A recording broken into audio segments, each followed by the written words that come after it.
Welcome to our deep dive. Today we're exploring some pretty surprising ideas about the origins of global finance. We're going to be digging into a Twitter thread that's causing a bit of a stir online, connecting some dots you might not expect between historical figures and the systems we see today. It's a really fascinating exploration, and it all kicks off with a tweet by, let me see, at Escape Key. I think that's right. Anyway, they're talking about this guy, Julius Wolff, a German economist. You've probably never heard of him. But his ideas from back in the late 1800s, well, they might have had a bigger impact than you'd think. Yeah. They're focusing on Wolff's book from 1892, Socialism and the Capitalist Social Order. And according to at Escape Key, it lays out some pretty revolutionary ideas, especially for the time, particularly about this concept of public-private cooperation. I mean, was that even a thing back then? It definitely flips the script on how we usually view the history of, well, everything, really. At Escape Key is making the case that Wolff's ideas on public-private partnerships, where the government and private businesses team up, were way ahead of their time. So we've got this, almost unknown economist proposing this radical idea in the late 1800s, but Escape Key doesn't stop there, do they? They go on to say that these ideas were picked up and expanded upon by some pretty big thinkers in social and political thought. Exactly. They specifically call out Edward Bernstein, a big name in socialist thought, and Leonard Wolff, a member of the Fabian Society. The Fabian Society might not ring a bell for everyone, but they were this British socialist group that believed in gradual societal change through reform and collaboration, not through revolution, so you can kind of see the link to Wolff's public-private partnership idea. That's interesting. So we're seeing a potential lineage of ideas here, starting with Wolff, and then it flows through thinkers like Bernstein and Wolff. Where does At Escape Key take it from there? Well, this is where it gets really wild. They actually suggest that these early ideas about public-private cooperation eventually set the stage for some massive institutions we know today, like the League of Nations, the UN, and even the BIS. Hold on, the BIS. You mean the central bank for central banks? You're saying a German economist from the 1800s had a hand in shaping the whole global financial system as we know it. That's a bit of a stretch, isn't it? It is. But keep in mind, At Escape Key is highlighting a possible connection here, not necessarily direct cause and effect. They point to Wolff's idea of a gold clearance mechanism from all the way back in 1892 and claim it looks a lot like the system the BIS uses today. Okay, got to break this down for everyone listening. Not all of us are financial wizards. What exactly was this gold clearance mechanism? Right, good point. The thread doesn't get into the nitty-gritty details, but it sounds like it was a system for settling international payments using gold. Remember, gold was way more central to the global financial system back then. So Wolff was basically saying, hey, let's use gold as the common standard for countries to manage their money stuff with each other. I see. So as Escape Key is arguing that this idea, maybe in some modified form, might have influenced how the BIS works now. Even if it's not a direct one-to-one connection, it's still a big claim. For sure. It's more about the potential historical through line, how certain ideas might have evolved and influenced how institutions were built. Okay, so we had this potential link between Wolff's gold clearance mechanism and the BIS. But as Escape Key adds another layer to all of this, something that's still super relevant today. You're talking about the common good, right? That's where Bernstein comes back in. He added this concept to the mix back in 1899, building on Wolff's ideas about public-private cooperation. Bernstein said this collaborative model should be about achieving the common good. That phrase, the common good, it's powerful but also kind of slippery. Who decides what's good for everyone? The government? Big companies? Individuals? That's been debated for centuries, and it's super relevant to how these systems work today. Absolutely, and that's a key point At Escape Key brings up. They seem to be saying that Bernstein, by adding the common good to this framework of public-private cooperation, he basically paved the way for it to be used as justification for global governance. So we're talking about power on a global scale now. If these public-private partnerships are supposed to be for the common good, who gets to call the shots? Whose interests are really being served? Those are some big questions. They are, and At Escape Key doesn't shy away from them. In fact, they go even further and say that as early as 1904, Wolff actually proposed a European Union centered around trade. They even link to some old digitized documents from the Mitteleuropäischer Wirtschaftsverein. That's the Central European Economic Association, in case you're wondering. Wait, a European Union in 1904? Yeah. That's way before what's usually considered the starting point for the EU as we know it. I can see why this thread is stirring things up. It's challenging a lot of our assumptions about how these ideas came about. Right. And it makes you wonder, What else are we missing? What other hidden connections or figures are out there that have shaped the systems that run the world? We're just scratching the surface here. Okay, so we've got Julius Wolff, this kind of obscure German economist, potentially laying the groundwork for public-private partnerships, global governance, and even the seeds of the European Union. Mhm. But how does At Escape Key connect all this to the world today? Do they draw any parallels to current events? They sure do. They link these historical developments to modern ideas like the third way and trisectoral networks at the UN. Remember that focus on the common good that Bernstein added to the mix? At Escape Key argues it's still a key theme in these modern approaches. The third way, trisectoral networks, for folks who aren't familiar, can you break those down a bit more? Sure. The third way is basically a political philosophy that tries to bridge the gap between socialism and free market capitalism. It emphasizes things like social justice, community, and responsible government. Think of it as a middle ground trying to balance individual freedom and social responsibility. Okay, so it's like a hybrid approach to economics and politics. What about trisectoral networks? That one sounds a bit more complicated. It sounds fancy, but it's not that complex. Basically, trisectoral networks are collaborations between governments, businesses, and civil society organizations, those NGOs you hear about. It's public-private partnerships, but on a global scale, with NGOs playing a bigger part. So it's taking Wolff's original public-private cooperation idea and expanding it to include more players on the world stage. And at Escape Key is saying that this model, rooted in the ideas of Wolff, Bernstein, and Wolff, is becoming more and more common in global governance. Right on. And they pose a crucial question about this model. Who gets to define the common good? It gets to the heart of power and decision-making in our globalized world. Because if the common good is the driving force, then knowing who defines it is super important. That's such a key point. Because depending on who's calling the shots on the common good, the results could be totally different. A company might say the common good is whatever makes them more money, while a human rights group might focus on social justice and equality. Whose vision wins? Whose voices get heard? You're hitting the nail on the head. At Escape Key is raising some really challenging questions about how these systems actually work and whose interests they ultimately serve. This is getting intense. We've gone from a 19th century economics book to questions about power and governance in the 21st century. And it sounds like At Escape Key has even more to say. What else do they bring into this conversation? Well, they connect all of this, the historical ideas, the modern parallels to the UN. They suggest that the UN's structure and influence might be deeply tied to these ideas about the common good and public-private partnerships. Okay, now I'm really hooked. What exactly do they say about the UN and how it all fits together? They claim that the UN is heavily influenced by NGOs that have this special status called general consultative status. This status lets certain NGOs participate in UN activities and offer expertise on different issues.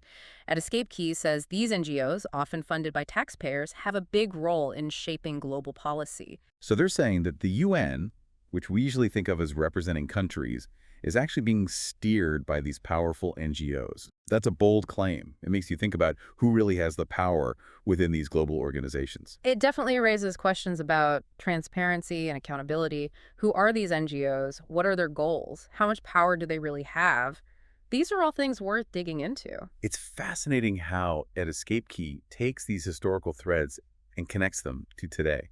They're saying that ideas from these 19th century thinkers might still be shaping the world, even if we don't realize it. Exactly. They're painting this picture of a web of interconnected ideas, institutions, and power dynamics that affect everything from global finance to the role of international organizations. And they're challenging us to really think critically about how these systems work and who benefits. Absolutely. And speaking of challenging assumptions, At Escape Key drops another bombshell in their thread.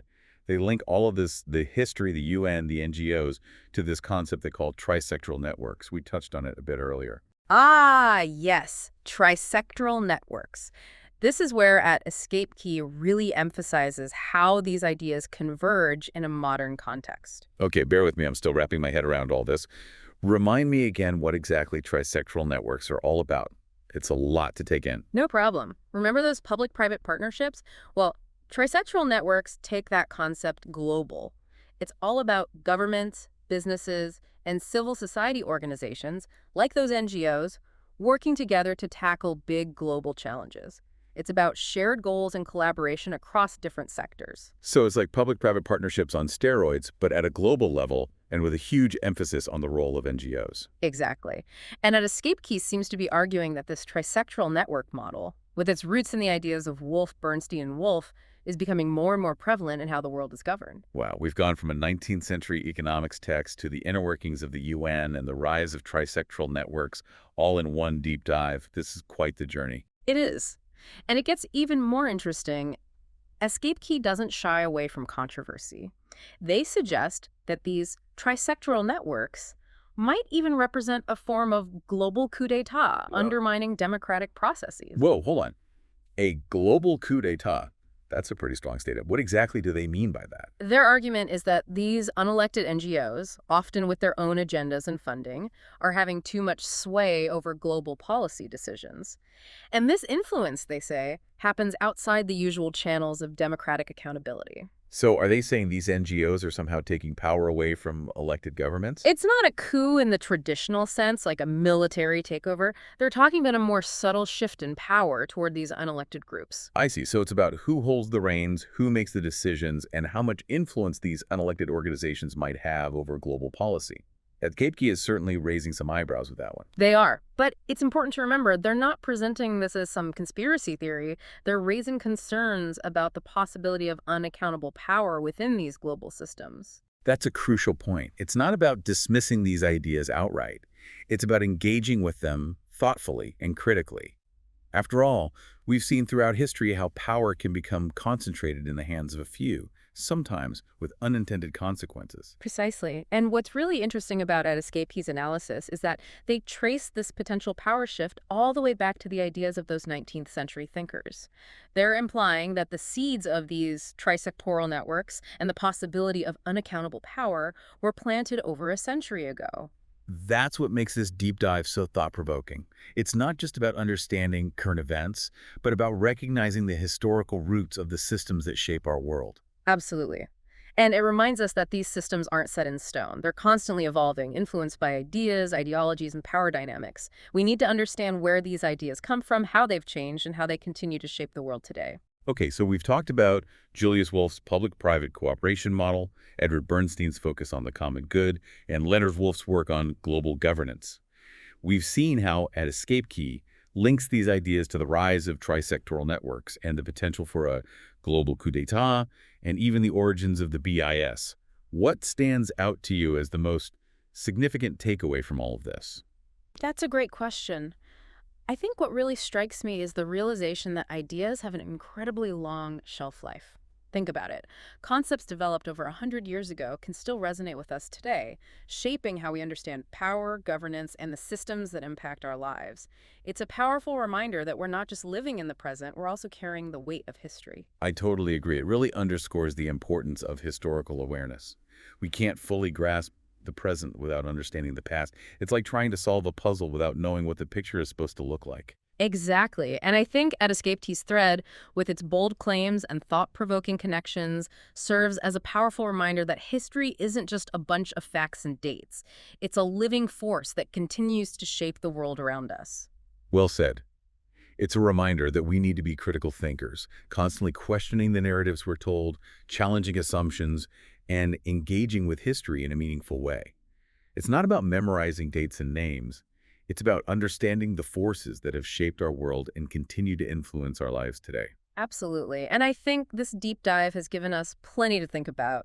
We've only just begun to scratch the surface of this complex and fascinating topic. It certainly has. But before we dive even deeper, let's take a quick moment to reflect on what we've learned so far.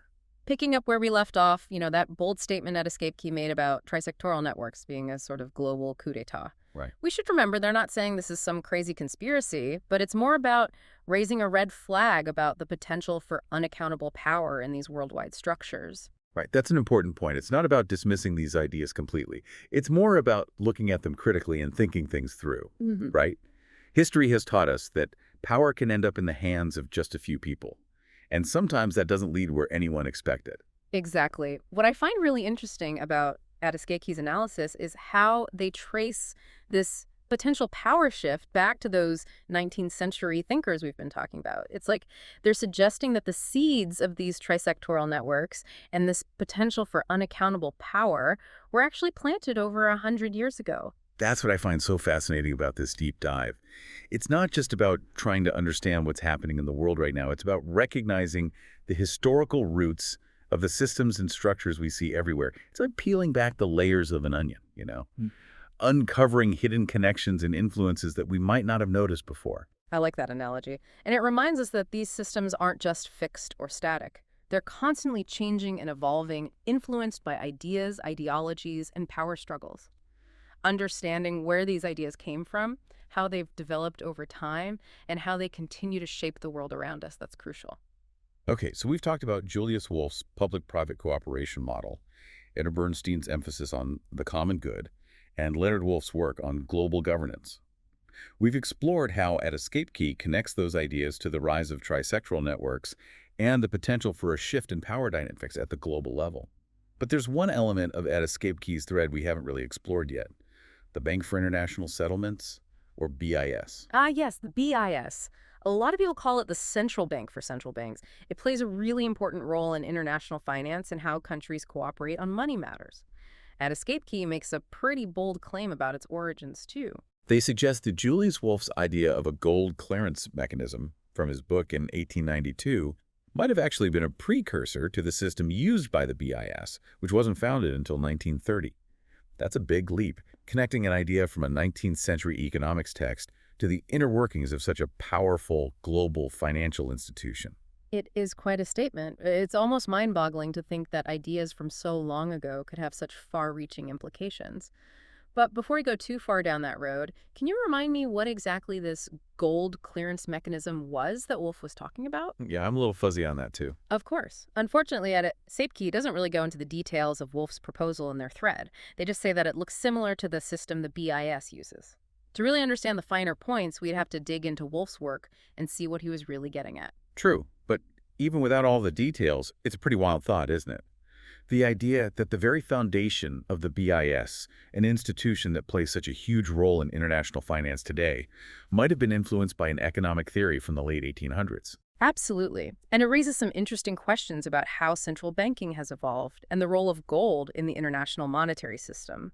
After all, gold was a much more dominant force in global finance back then. It makes you think about how those historical shifts have shaped the systems we have today. Okay, so we've covered a lot of ground here. We've explored the ideas of Julius Wolff, Edward Bernstein, and Leonard Wolff, and we've seen how At Escape Key connects those ideas to the rise of trisectoral networks, the potential for a global coup d'etat, and even the origins of the BIS. Out of all of this, what stands out to you as the most significant takeaway? What strikes me the most is that ideas can have a really long shelf life. It's amazing, really. Concepts from over a century ago can still resonate today, shaping our understanding of power, governance, and the systems that affect our lives. It's a strong reminder that we're not just living in the present, we're carrying the weight of history with us. I couldn't agree more. It really underscores the importance of being aware of history. We can't truly grasp the present without understanding the past. It's like trying to put together a puzzle without knowing what the picture is supposed to look like. Exactly. And I think At Escape Key's thread, with its bold claims and thought-provoking connections, reminds us that history isn't just a bunch of facts and dates. It's a living, breathing force that continues to shape the world around us. I like how you put that. It's a reminder that we need to think critically, to question the stories we're told, to challenge assumptions, and to engage with history in a meaningful way. It's not about memorizing dates and names. It's about understanding the forces that have shaped our world and continue to influence our lives. You got it. This deep dive has given us a lot to think about, that's for sure. We've only just scratched the surface of this really complex and fascinating topic. Before we go even further down the rabbit hole, let's go back to that fascinating idea of Julius Wolff proposing a European Union back in 1904. At Escape Key even linked to those digitized documents from the Mitteleuropäische Wirtschaftsverein, the Central European Economic Association. It's wild to think about a European Union existing in the early 1900s, decades before what we usually consider the starting point for the EU. It really is. It's like finding a missing piece of a puzzle you didn't even know existed. It makes you wonder what other overlooked connections or hidden influences are out there, shaping the world in ways we don't even realize. It makes you wonder about the motivations behind Wolff's proposal, too. Was it mainly about economic cooperation, or did he have bigger ideas about political and social unity for Europe? That's a great question. Unfortunately, At Escape Key's thread doesn't really give us those details. To really understand what Wolff was thinking, we need to examine those documents from the Central European Economic Association more closely. It's still a fascinating thought, though, right? Imagining how these early ideas about European integration might have changed the course of history. It is, and it highlights how intertwined history, economics, and political thought really are. Ideas don't just exist in a vacuum, they're constantly flowing and interacting, shaping events in unexpected ways. Well said. It's a good reminder that history is full of surprises, and there's always more to learn, more connections waiting to be discovered. It's a reminder to keep our minds open and never stop questioning the narratives we're presented with. I like that. But before we get too philosophical, there's one more thing from At Escape Key's thread that I think we need to address. They bring up that idea of a global coup d'etat again, suggesting that these unelected NGOs might be wielding too much influence over global policy. You're right, we should circle back to that. It's a pretty provocative claim, and it deserves a closer look. So let's explore that idea a bit more. What specific examples does At Escape Key give to support this idea of a global coup d'etat? Well, one of the key things they point to is that these NGOs, many of which have general consultative status at the UN, often have their own agendas and sources of funding that might not always align with what's best for individual countries or their citizens. Okay, help me understand this. General consultative status. What exactly is that, and how does it relate to this potential for NGOs to have too much influence? Good question. Basically, general consultative status is a special designation that's granted by the UN's Economic and Social Council, or ECOSOC for short.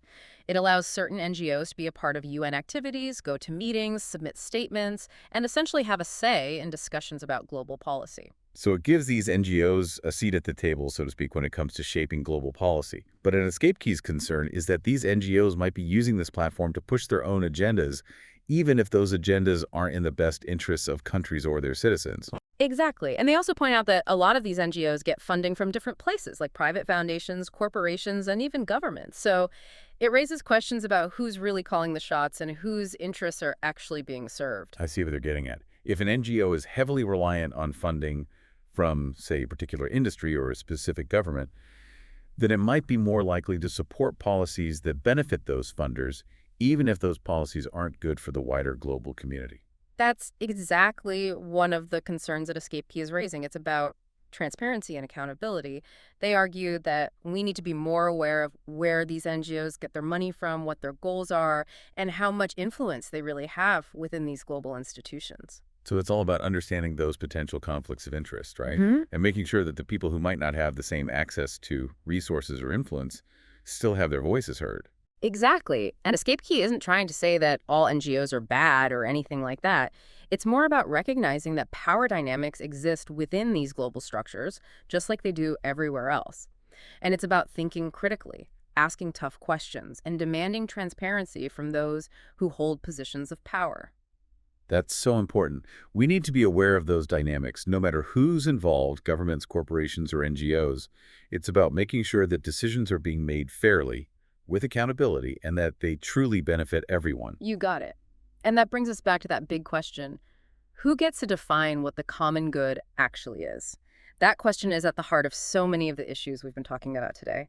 And it's a question that we all need to think about as we navigate this complex and interconnected world.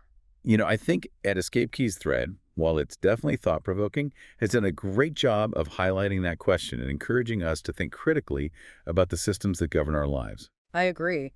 And we need to remember that this deep dive is just the beginning of the conversation. There's so much more to explore, so many more perspectives to consider. Absolutely. But before we get ahead of ourselves, I think we should revisit that fascinating idea of Julius Wolff proposing a European Union back in 1904. It seems like such a radical idea for its time. It does, doesn't it? Just imagine suggesting a unified Europe in the early 20th century, way before the events that we usually think of as leading to the EU's formation. Makes you wonder what other seemingly crazy ideas might have been floating around back then, ideas that might have seemed impossible at the time, but looking back, they could have been the seeds for the world we live in today. That's a great point. It really highlights the importance of studying history, not just as a bunch of facts and dates, but as a source of inspiration and insight into what humans can come up with and how ideas evolve. So let's dig a little deeper into Wolff's vision for a European Union. Based on what At Escape Key shared in their thread, What do we actually know about his proposal? Well, remember earlier we mentioned at Escape Key linked to some digitized documents from the Mitteleuropäischer Wirtschaftsverein, or Central European Economic Association. Unfortunately, they didn't give us a lot of details about Wolf's specific ideas, but those documents would be a good place to start if we wanted to learn more. I'm really curious about what those documents might say. What kind of European Union was Wolf envisioning back in 1904? Was it mainly about economic cooperation, or did it include broader political and social goals? Those are great questions. To really answer them, we'd need to delve into those historical documents and see what they say. From what Escape Key hinted at, it sounds like Wolf's proposal was mostly focused on trade and economic integration. But who knows what other ideas he might have had? It's possible he was thinking about a more politically unified Europe, too. It's fascinating to imagine how his ideas might have been different from the way the EU actually developed decades later. Absolutely. It makes you wonder if things might be different today if his vision had taken root earlier. Would we have a more unified Europe? Would we have avoided some of the conflicts that have happened in the 20th and 21st centuries? That's a lot of what-ifs to ponder. It's a good reminder that history isn't a straight line. It's more like a tangled web of interconnected events, ideas, and individuals, with a lot of twists and turns along the way. And sometimes those figures from the past that we've forgotten about can have a surprisingly big impact on the present and the future. Okay, so we've explored Julius Wolff's early vision of a European Union, and we've touched upon the potential influence of his ideas on the development of institutions like the BIS and the broader concept of trisectoral networks. But there's one more key aspect of Escape Key's thread that we need to address: the role of the common good in all of this. Ah, yes, the common good. That phrase keeps coming up. It's a central concept to so many of the systems and ideas we've been exploring, but it's also a concept that's open to interpretation. Right, earlier we were talking about how Edward Bernstein brought this concept into the mix, building on Wolff's ideas about public-private cooperation. He argued that this collaborative model should be all about achieving the common good. But as we discussed, the question of who gets to decide what the common good is really complicated, and it's a question that's just as relevant today. Absolutely. And it becomes even more important when we're talking about global governance and the influence of organizations like NGOs that aren't elected. Who's making the decisions about what's best for the world and whose interests are really being considered? Those are some tough questions. I think At Escape Key's thread has done a good job of bringing them to light. I agree, and it's important to remember that there aren't any easy answers. It's about recognizing how complex these issues are, listening to different perspectives, and having thoughtful conversations about how we can create systems that are fair, accountable, and truly benefit everyone. Well said. So as we wrap up this part of our deep dive, let's take a moment to think about what we've learned so far. We've explored the ideas of Julius Wolff, Edward Bernstein, and Leonard Wolff. We've traced their potential influence on the development of institutions like the BIS and the concept of trisectoral networks. And we've grappled with the question of who gets to define the common good. It's been quite the journey, and we've only just scratched the surface. There's still so much more to explore, so many more connections to uncover, and so many more questions to ask. Absolutely. But before we dive even deeper, let's take a quick moment to reflect on what we've learned so far and think about where this conversation might take us next. It's amazing how this Twitter thread has connected all these seemingly random historical figures and events. It really makes you think about how systems like these trisectoral networks might come about. Right. And remember, we were just talking about Julius Wolff's idea for a European Union way back in 1904. Kind of turns the usual story about how the EU started on its head. It does. It's like finding a secret path through history, leading to all these unexpected connections and influences.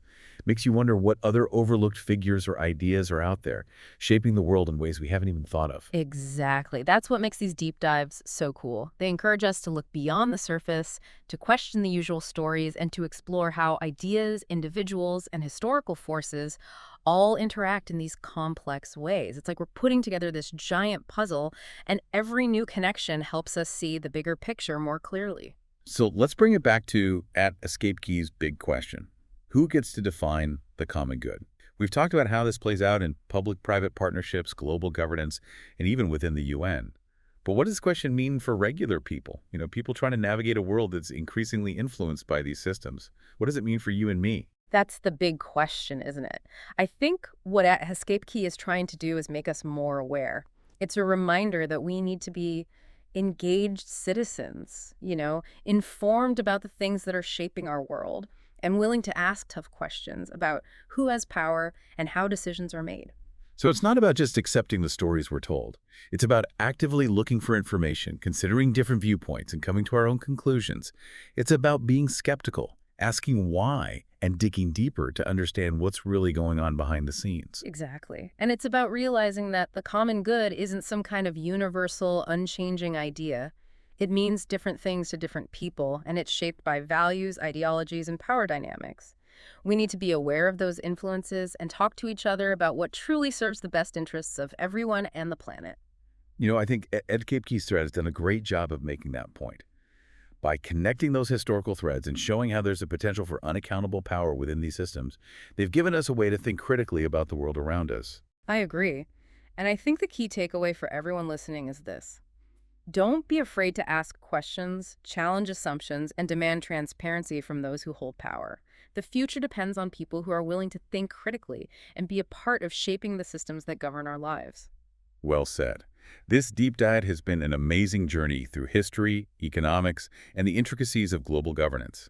We've uncovered unexpected connections, questioned the usual stories, and tackled some tough questions. It's been eye-opening, to say the least. It really has. And I hope it's inspired you to keep exploring, to dig deeper into these topics, and to join the conversation about how we can build a better future for everyone. A more just world, a more equitable world, and a more sustainable world. That's what we should all be striving for. That's a great point to end on. Thanks for joining us on this deep dive into the surprising origins of global finance. Remember, keep questioning, keep learning, and keep pushing for a better world. This is terrible. This is one of the worst catastrophes in the world.